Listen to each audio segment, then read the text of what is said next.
김수복입니다.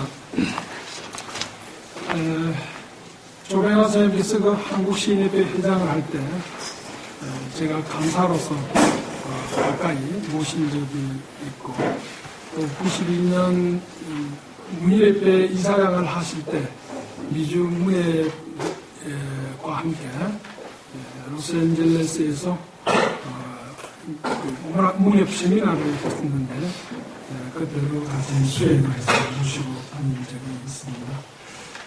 가까이 뵙기에 조병화 선생님은 매사에 정말로 성실하시고 순간순간들의 시간의 기억들, 추억들, 감정들 이런 것들을 매우 꼼꼼하게 아로새기시고 항상 그 스케치를 하시면서 순간순간의 어떤 삶의 느낌들을 하나도 빠뜨리지 않으셨으리라고 생각했습니다. 그래서 어디 세미나라든지 이런 일정 가운데서도 항상 그 제일 먼저 와 계시고 그만큼 매사에 철도 천리하게 시와 인생을 살아가신 분으로 저는 항상 기억하고 있습니다. 제가 말씀드릴 시집은 제 45시집 그리운 사람이 있다는 것이라는 시집에 대해서 그 작품이 실리고 있는 조병화 선생님의 시의식을 말씀드리는 것으로 하겠습니다. 선생님은 왕성하게 작품 활동을 하셨고 97년에도 3권의 시집을 간행하셨습니다. 44시집도 아내의 방이 동문선에서 97년도에 나왔고, 또 지금 조병화 45시집 그리운 사람이 있다는 것은 또 동문선에서 97년도에 나오고, 이후 46시집 황혼의 노래도 97년도 마을에서 간행되었습니다. 그래서 제가 말씀드릴 이 45시집 그리운 사람이 있다는 것은 44시집에서는 아내의 방, 시 표제에서도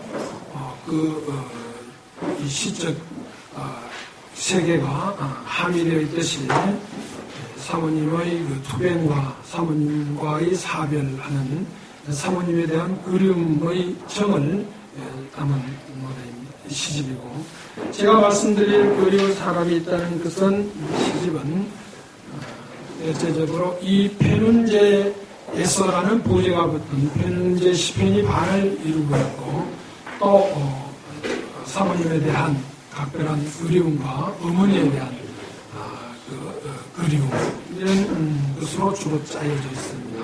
그래서 이 시집의 시는 그 다음 박덕규 교수가 발표할 황혼의 노래라는 시집은 어머니에 대한 어떤 것으로 돌아가는 그 전환점, 즉 이 페눈제라는 이것에 대한 대부분의 시가 집중되어 있다는 것을 먼저 말씀을 드리면서 그냥 유인물을 간략하게 읽어가면서 말씀을 올리는 것으로 하겠습니다. 그게 유인물의 2페이지부터 12페이지까지가 제가 오늘 말씀드리는 겁니다. 그냥 읽어가면서 시간이 많이 지났기 때문에 말씀을 올리겠습니다. 제가 다니는 재직하고 있는 곳이 한국대학교 청안 캠퍼스에 있기 때문에 이 오산 인터체인지를 제가 지나간 것이 한 1000번도 넘을 겁니다.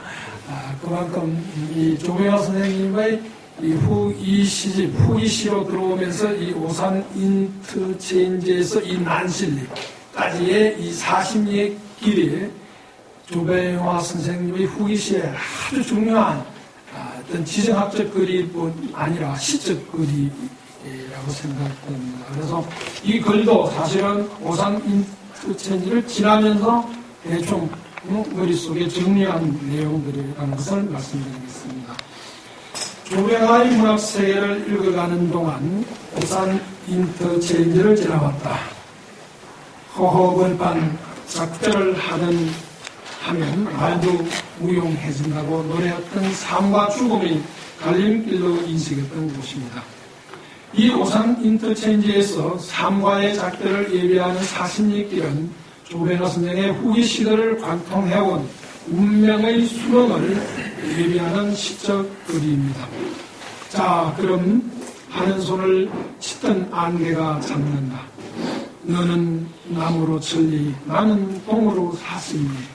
산을 넘는 저수지 마을, 삭지 않는 시간, 삭은 산천을 돈다라며 작별을 하고 고향인 안성 난실리로 향해 가는 시인의 모습을 연상하게 합니다.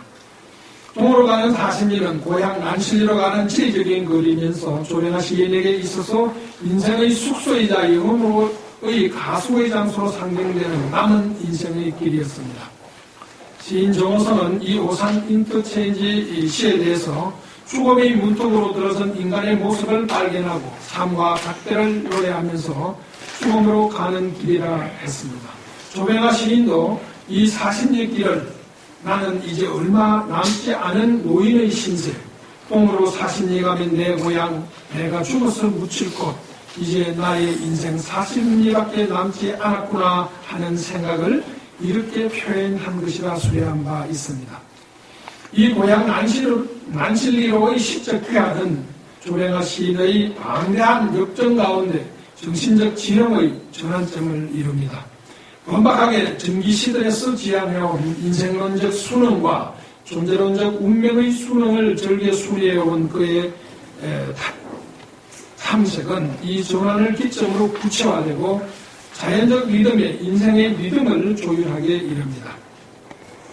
다분히 전기시들이 존재의 철학적 관념에 편성한 수능의식의 표출이었다면 이 후기의 시들에 이르러서 존재의 관념적 차원에서 삶의 일상과 현재적 차원으로 안착되었습니다. 전기시들에서 시인의 정신적 배경과 주제론적 인식을 임의적으로 추출해보면 생과 사의 충실한 완수를 위해 삶을 시적으로 완성하는 것이라는 정신으로 집중되어 있습니다. 이러한 조배나의 시 정신의 천착에 대한 논의들을 앞서 조배나의 문학세계에 이미 다루어진 글들에서도 주류를 이루고 있습니다. 조배나 시인은 육체의 방랑으로부터 정신의 방랑으로 그리고 스스로의 귀의로 자신의 인생을 충실히 완수하기 위하여 죽음을 의식한 존재론적 수능의식을 시화하려 했습니다.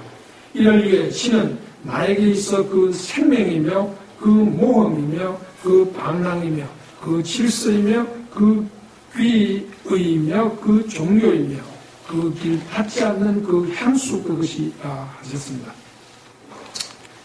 그래서 이 본향, 이 고향의식 중에서도 본향으로서 이걸 이제 원숙 이런 표현도 쓰십니다만은 돌아온 이제 어머니와 어떤 절대적 고요 속에 전반부의 시집의 전반부 시들이 대체적으로 어머니와 어떤 절대적 고요 속으로의 침잠 속에서 어떤 운명에 대한 조언 이런 것으로 바뀝니다.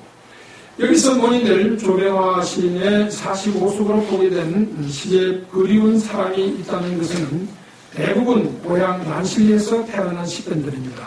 이 시집의 구성 또한 앞에서 살펴본 그의 고향 의식이 보여지는 운명의 수능을 주제로 하고 있는 시들과 난실리에서라는 무대를 달고 있는 이곳에서의 생활 소재들을 무용의 시선으로 바라본 자연조응의 생활시편들로 짜여져 있습니다.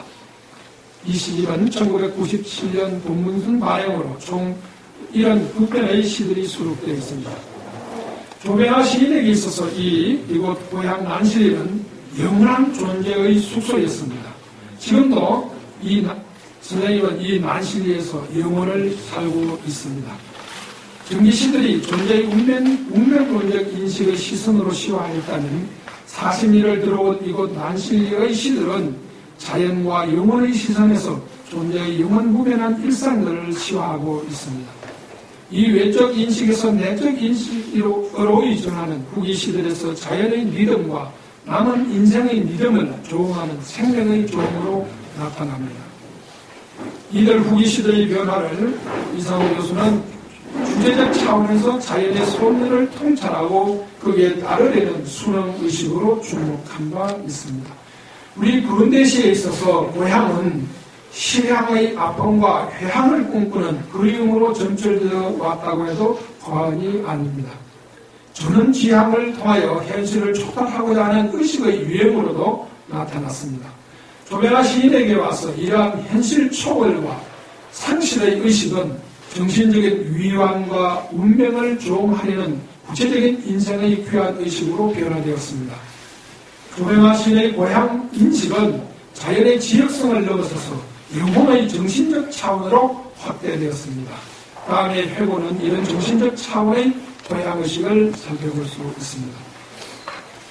그 인용문은 넘어가겠습니다. 조배나 시인의 고향으로 가는 영원무변의 사심리 남은 인생으로 표현된 시인의 운명의식은 전기시들에서 아내의 죽음을 앞둔 생명 앞에서 혼자 남아 살아갈 여생을 염두했을 때 비롯되었다고 고백한 바 있습니다. 이 운명의 수능의 길로서 고향은 아내의 죽음을 통해 인식되었다가 어머니로 귀착됩니다. 만실리는 그에게 있어서 어머니라는 대지이며 본향이며 시인의 진술에 따르면 어머님은 나에게 있어서 그 사랑이요, 그 힘이요, 그 종교요, 그 고향입니다. 이 세상이 나에게 있어서 바람처럼 구름처럼 지나가는 가속이라고 하면 어머님은 먼 곳에 있으시며 나의 가슴 속에 늘 계시는 내가 찾아가고 있는 나의 원수입니다. 어머님에서 나온 이 이성이 나의 타향이라면 지금 내가 찾아가고 있는 이 어머님은 나의 본향이라고 하겠습니다라고 하겠습니다. 어머니로부터 태어난 이성이 타향을 소개했으며 이제 가슴속에 계시는 어머니가 묻혀있는 난실리 곧 어머니가 본향이라고 의식하고 있습니다. 여기서 어머니를 자신의 본향으로 존재의 대지로 인식하고 있음이 드러납니다. 그 다음은 넘어가겠습니다. 그 아베의 두 번째 단락으로 있습니다. 그게 이제 인용문을 한번 간단하게 앞부분만 읽겠습니다. 어머님은 나에게 이래라 저래라 하는 말씀은 없었습니다. 다만 그 어머님이 살아가시는 생활 행동이 부지런히 정직하게 네가 생각하는 대로 살아라 하는 식으로 보였던 것입니다. 다시 말해서 행동이 언어로 나에게 전달되었던 것입니다. 쭉 그 인용문 밑으로 쭉 내려가서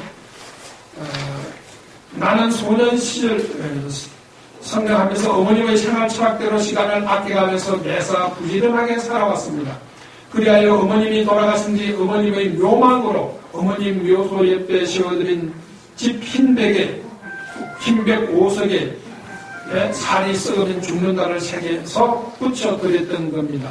집은 피눈제라 이름 짓고 벌써 30년이 넘어가고 있습니다. 그 밑에 있습니다. 거의 영혼의 세계, 즉 어머니의 고향으로 돌아가려는 운명의 수능의식은 나는 자연의 고향인 안성 땅 어머님 묘소 옆에 나의 시체를 버리고 지금 어머님이 가 계시고 있는 하늘로 갈 것을 다짐하면서 인간은 정신적 고향인 영혼의 세계로 고향을 찾아가는 것이라는 자연의 생활 철학을 밝힌 바 있습니다.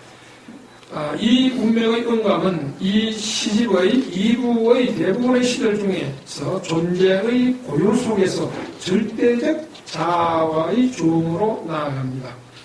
제 한 편만 대표적으로 읽겠습니다. 보이지 않던 그것이 보이기 시작했습니다. 들리지 않던 그것이 들리기 시작했습니다. 그리고 느껴지지 않았던 그것이 느껴지기 시작을 했습니다. 언제부터인가 나는 그것을 공감하면서 고요히 지극히 고요히 그것이 내게 와서 손을 내미는 그 순간을 기다리게 되었습니다. 먼 그 옛날 석가모니도 그렇게 했듯이 마지막 숨보다 고요히 어느 절대 그것의 전문입니다. 쭉 다음 그 밑에 해석한 부분을 말씀드리겠습니다. 이 두 편의 시는 1997년 2월 19일에 쓰여진 작품입니다. 우선 이들 작품은 자신의 남은 인생을 고요하게 조롱하려는 존재론적 인식이 시적 발상입니다. 어느 절대 그것에서 절대적 존재의 각성을 보여줍니다. 깨어있어야 존재의 절대적 경지를 얻을 수 있는 것입니다. 보이지 않던 것이 보이기 시작하고 들리지 않던 것이 들리기 시작하고 느껴지지 않던 것이 느껴지기 시작하는 절대적 음감의 그것은 고요히 자신에게 손을 내미는 그 순간을 기다리고 있는 깨달음의 순간입니다. 이러한 각성의 순간은 먼 옛날 스카모니가 그랬던 것처럼 마지막 숨보다 고요히 다가오는 절대적 존재로 인식하고 있습니다. 이러한 절대적 세계를 각성하는 존재의식은 그 다음 편에서도 자신의 존재를 고요한 유물로 인식하기에 이릅니다.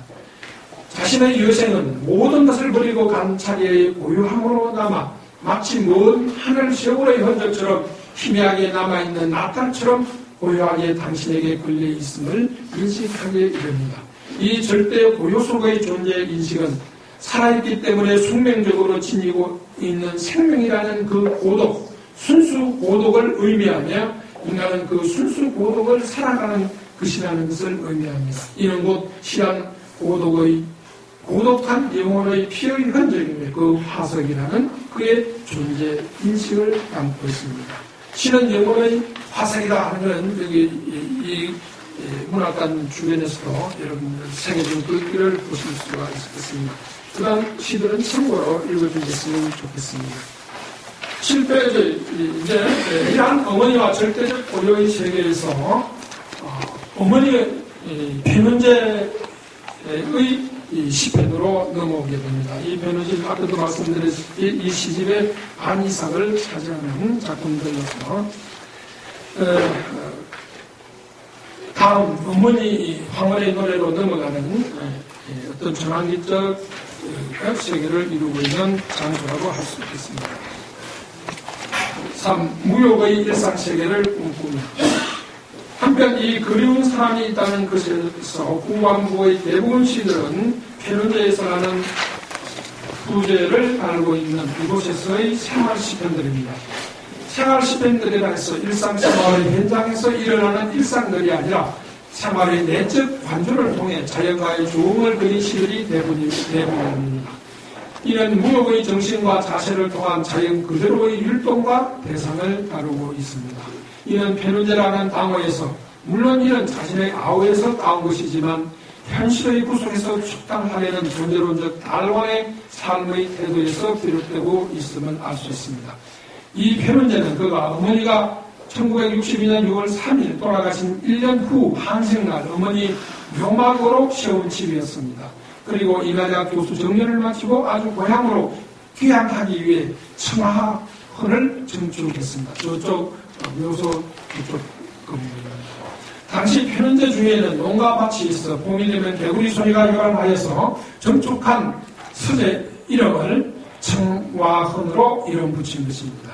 이 편현재에서의 조명화의 일상은 무역의 생활을 자적 음미하면서 자신의 삶을 자연의 순리와 리듬에 조응하려는 시심으로 일관하고 있습니다. 선생은 평소 인간의 현실적인 욕심으로 가득 찬 이 세계를 강력하게 비판적으로 인식해 왔습니다. 선생 표현대로 세속적이며 이기적인 욕망이 넘치는 이 현실적인 삶에서 벗어나 순수무관 아름다운 꿈의 절조, 욕망의 조절을 통한 조화로운 생활의 평화로운 삶을 시구해 왔습니다. 바로 이러한 욕망의 세계를 벗어나 꿈과 평화의 절조를 통해 무욕의 세계를 지향하고자 했던 것입니다. 그 스스로 이 편현재의 일상 속에서도 그는 개구리 소리를 듣고 있노라면 실로 무욕해진다. 으스런 달꿈에 물이 지어 울어대는 개구리 소리 그걸 듣고 있노라면 내 스스로가 자연의 한 부분으로 되돌아가는 느낌을 갖는다라고 했습니다. 한편 앞에서 편현재에서의 무욕의 일상을 시화한 바와 같이 담대의 등불, 따다남은 열매, 뜸부기, 삼비둘 이런 등등의 수편의 시에서 무욕의 상태에서 편현재 주위의 자연 속의 사물들을 형상화하는 데 집중했습니다.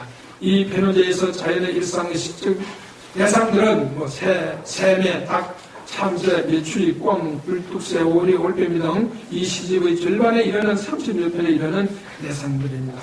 이 시편들은 시인의 표현대로 완전 무욕한 상태라 할까, 그렇게 편안한 완전 무아의 경지에서 자신의 일상을 자연의 일상으로 몰입시키고 있는 것이 특징이라 할 수 있겠습니다.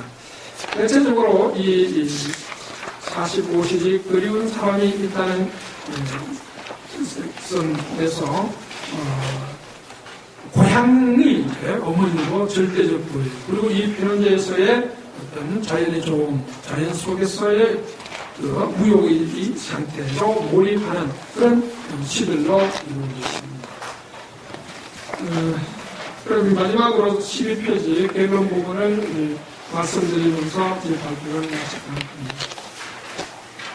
조변화 시인의 50여건이나 방대한 정신적 지표는 첫 시집 버리고 싶은 유산 이후, 우산이 아니고 그게 잘못됐습니다. 유산.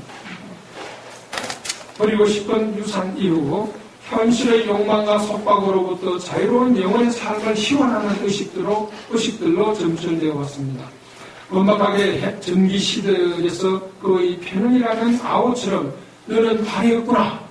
꿈이라는 시의 전문에서와 같이 현실의 속박이나 현실적 삶을 차원을 넘어서는 자유로운 영혼의 삶을 추구하려는 시적 신념이 동반되어 있습니다. 여기서 그 자유로운 삶의 지평 가운데 이 45시집 그리운 사람이 있다는 것은 내 이르러 운명의 음감과 어머니와 절대적 보여 속으로 자신의 존재의 본향으로 귀환하려는 의식 추구를 살펴봤습니다.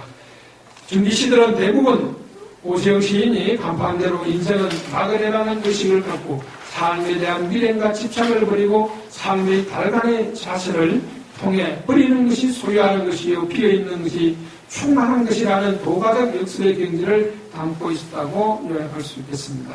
이러한 도가적 역설의 경지에서 후기 시들에 들어와서는 무욕과 무심의 절대 자유의 경지로 전가경의 의식 전환을 보여줍니다. 이 45시집 그리운 사람이 있다는 것에 대해서도 삶과의 작별에 대한 존재의 절대적 세계로의 교환 의식으로 진전되어 있음도 이러한 후기 시들의 무욕과 무심의 운명론적 정신지향의 한 지점이라 하겠습니다.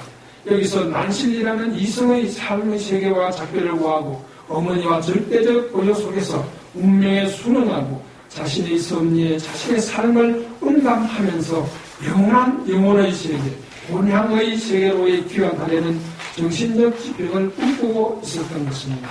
이것은 다음 시집으로 황홀의 노래에서 자신의 존재의 본향이라고 한 어머니의 세계로 점점 진행해 나갔습니다. 감사합니다.